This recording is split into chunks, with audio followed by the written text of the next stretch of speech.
Bitcoin broke out.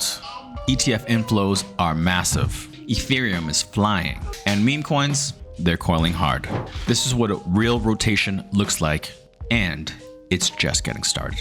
Bitcoin pushed through this line right here, as you can see, pushed through 108.5 thousand and tapped 110 and tapped it went as high as around 110.5, let's say. Right now it's back testing that breakout zone of 108 to 109,000. Right now we're at 109,456. OBV is rising. RSI is at 60.80, just above 60. And this whole structure is very, very clean. On the weekly, we're pressing the top of the rising channel. If 112,000 clears with conviction,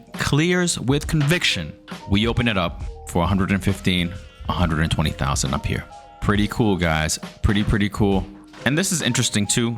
Weeks and weeks of green, followed by 1 week. You see 7 weeks of green, followed by 1 week of red. And then last week, you can see a doji. You can see a doji candle right here. That's what this is right here. Okay, they tried to bring it down. It came back up strong, and it actually closed green. Okay, which in this case would signal a reversal, and that's exactly what we got this week, guys. Let's see how high we go. I'm thinking 115, 120,000 by the end of this month. That's what the data says. Let's take a look at Ethereum, because we need to know what's going on with Ethereum as well. Looking like it wants to take off. Okay, Ethereum, after sideways consolidation, bounced finally off the 200 last 3 days. It just broke structure with momentum and volume. This isn't random. RSI is strong at 68.80. Can't see the OBV. And price is reclaiming the entire March range. Now, why this matters is when Ethereum runs, altcoins follow. This confirms that the rotation into majors is real, and the Fab Four are the next in line. Who are the Fab Four? We'll show you later on in this video. So this is really good to see. After just consolidating here, sideways, we're finally up above this area, which is what we wanted to see. Next stop is, could it be 3,000? Right now, Ethereum is at 2,867.14. Now let's get into derivatives. Let's start off with ETFs. Yesterday, $431 million flowed into Bitcoin's ETFs. Ethereum saw 125 million in inflows, and just a whole bunch of green days in a row. In fact, the last time we have a red day in Ethereum in terms of inflows and outflows, an outflow day, was last month, the middle of last month, May 15th. Since then, nothing but green on Ethereum, guys. And yesterday's inflow was the biggest day since February. As far as inflows go, that's spot-driven demand, not leveraged hype. It's institutions moving first, and unfortunately, not retail. You did? Who calls you aunt? Just me? My voice? No, I will be done soon though. Let's take a look at the liquidation heat map. We look at it, liquidation heat map on the 1 day. Liquidation clusters sit above 111, 114,000. This means price can grind higher towards those zones. Not much downside pressure at all.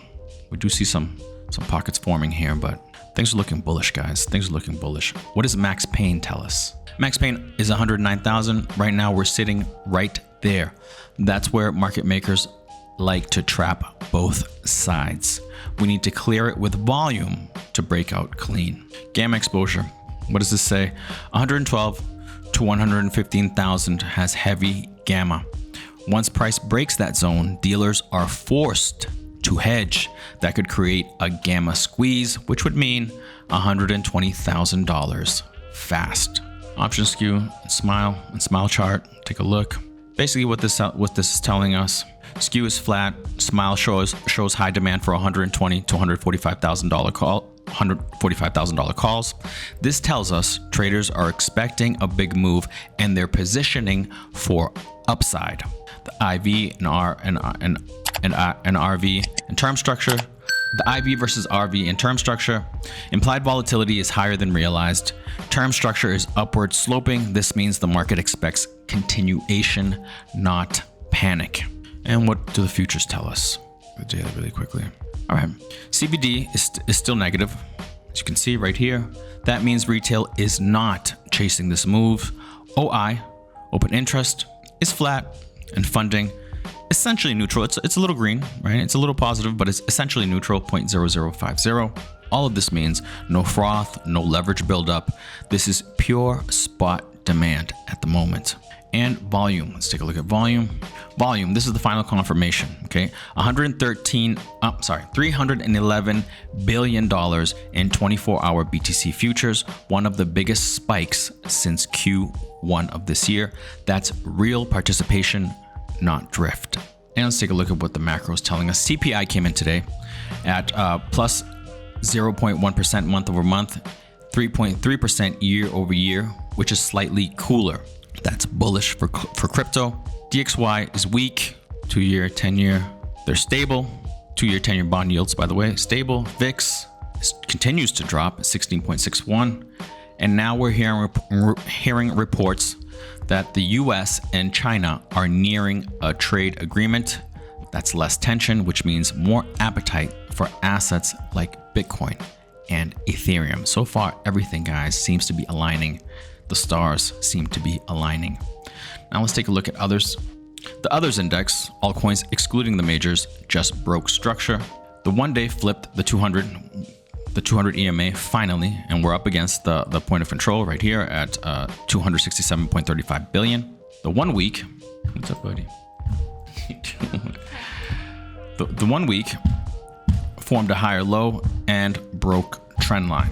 We broke above the 50 EMA, and again, we're at the point of control right here. If we can break this, guys, things are going to start moving, I think, faster. Obviously, everything else has to also cooperate. Now let's look at the Fab 4. Fab 4 are Miggles, to me, Miggles, Toshi, KeyCat, and Dog and Me, okay? For that, let's go. On the weekly, they all look great, by the way, but we're just going to look at them on the daily. On the weekly, they look better than many altcoins, guys. That's why I've chosen to speak about these, because I think that they give you the best chance, the best R&R, the best risk reward. Anyways, as you can see, Miggles is starting to trend up. We broke the 50. Next stop, the 200 EMA, 4 cents. Okay, we're targeting the top of this wedge right here. This wedge right here. So that would be at around almost 6 cents, 0.057 cents. Toshi, let's take a look. Miggles is looking like it wants to wake up. Let's hope it does. Toshi, above the point of control right here, above the 200 EMA, above the 50 EMA, and as you can see, just 6 days in a row up. Next target would be right here. I would say 3073. Right now we're at 3061. Toshi looking very, very strong. Interesting also that Toshi hasn't made a lower low since January 2nd, 2025. Okay, since the beginning of the year, it has not made a lower low. Okay, higher low every time. Higher low every time. It's a great chart, guys. KeyCat above the 200, above the 50, and approaching. Next stop to me would be the point of control. We have to break this area, 0.0058. Right now we're at 0.0050. Let's see if we get there. If things continue this way, it'll get there. Dog and me having a tough time right now with the 50 EMA. Okay, but once it breaks through this, I think it's going to continue. Next stop, again, the point of control for Dog and Me, which in Dog and Me's case is at 0.0003086. 3086 right now. We're at 3069. I'd be nibbling right here, guys, because I'm thinking we're going to go higher. Okay, the market looks really good. These are coiling while the rest of the market watches. Okay, these 4 altcoins are coiling while the rest of the market watches. So my final forecast, guys, this isn't noise. Okay, the breakout is spot led. It's ETF backed with clean macro and early altcoin confirmation. My base case, Bitcoin chops 108, right around here, 108 to 112,000, then pushes towards 115, 120,000. If Gamma triggers, we squeeze faster. And if Ethereum keeps leading, altcoins will explode.